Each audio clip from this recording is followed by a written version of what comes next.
Yayi Dewi tak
jagat kaya ora ana wong liyane aku karan kowe. Iya Kakang Mas.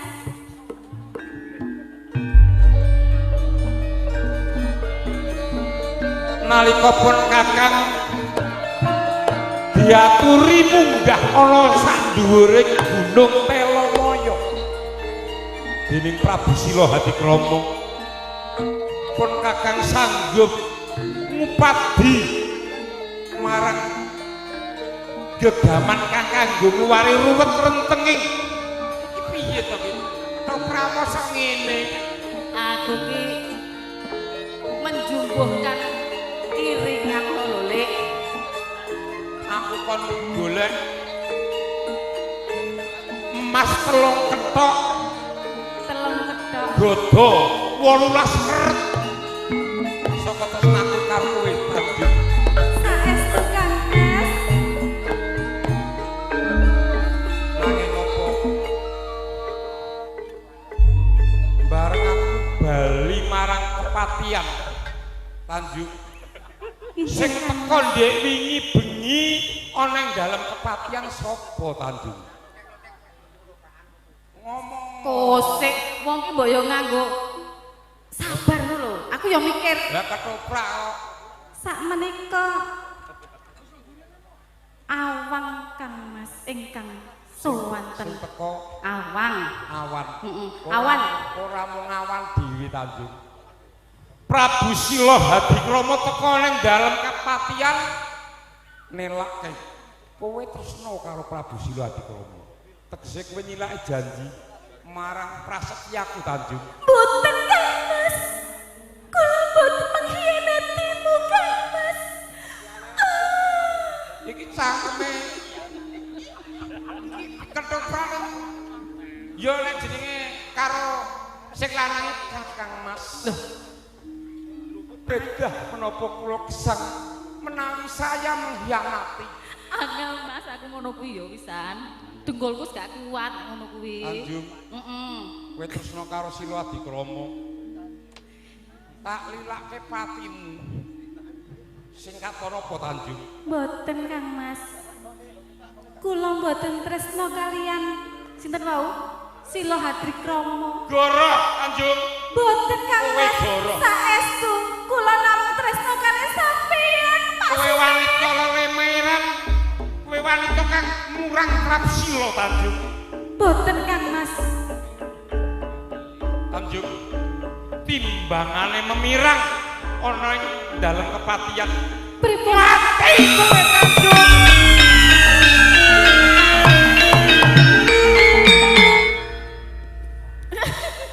Toprai mati gletak. Ah, aja ngletak.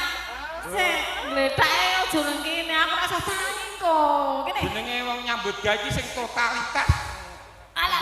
Toprai mati kok ngejijer. Toprai mati. Lho, ngono. Aku ra ijo ngene iki gawe. Aku ra iso tani, aku kok ndak Pak Lurah kok ya ora iso nyawer kok.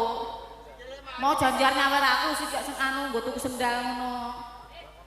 Rino pantar rane wengi. Saiki aku cek mati apa ora iki? Mojar ya karep ora karep. Tan iki kerisik dilebokke kerisik. Lah tak tekoni iki aku mati apa ora ngono lho. Nek cek mati iki tak go terus. Ya Bu. Cantike. Ketoprak elek parah sing nonton mulai ya.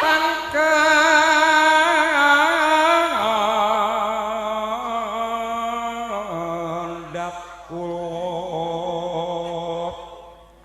meminta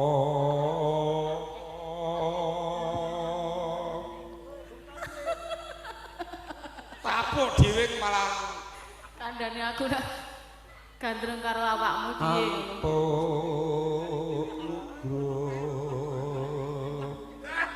Hayang manon. Lha nek kaya malah haliluju. Sing tenanan kok dibayar 3,5 juta barang kok.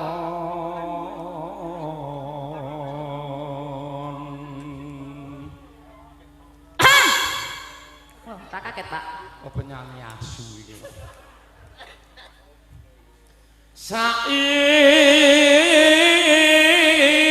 Saindenging jagat raya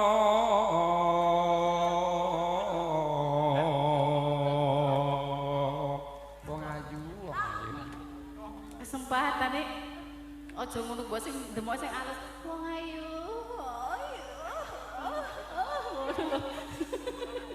Yo pasar. aku suwe-suwe nyawang penyanyi iki dek malah gila aku. Gila apa ingin? Ini. Ayo, selake sedela. Ayo tak kita. Ala gudut dewe. Ala ireng dewe. Ala ireng dewe.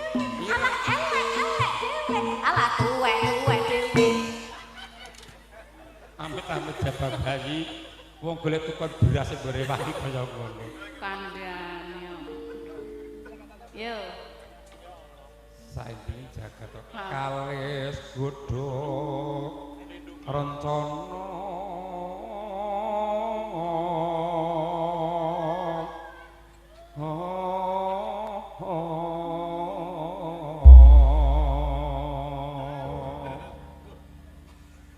ayem tentrem Apa wis ayem ngrepmu? ayem wong Alhamdulillah. iki anggere jenenge gedhe syukure marang ngersane sing kuwasa tetep urip piyayem. Alhamdulillah. Aku maru seneng. Saiki sebetik. Mletik apa ora mesti warkan muni mletik matane mesti. Gak sido. Enggak bedek. Makmu.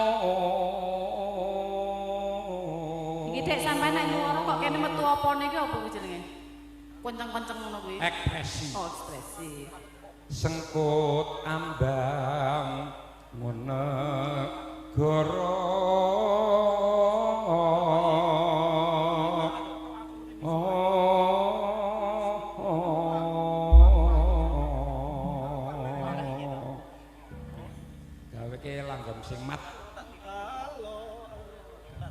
aku saiki. Rasa ditutupne rapopo. Ambu yakin gane wong ngerti. Lamat wis kakon tejani. Kuwi. Berapati apal ya aku? Sing apal wae ya. Yen sinawang ana netra sapa wengi sing ranan yen tresna janara kuning langkung sapa wengi sing ranan yen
Dituntun apa piye?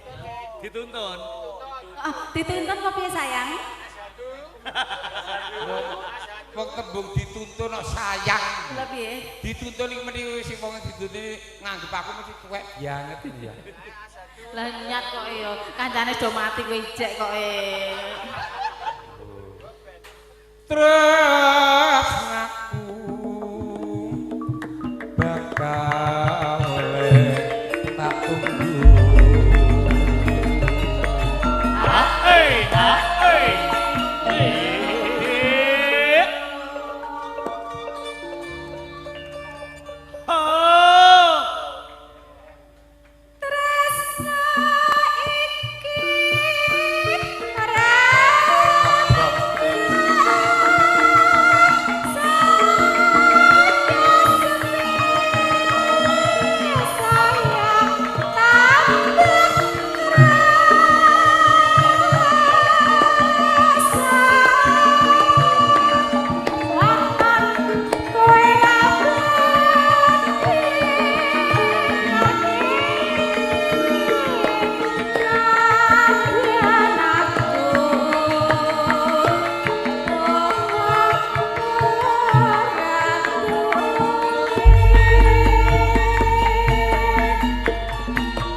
bakal tak tunggu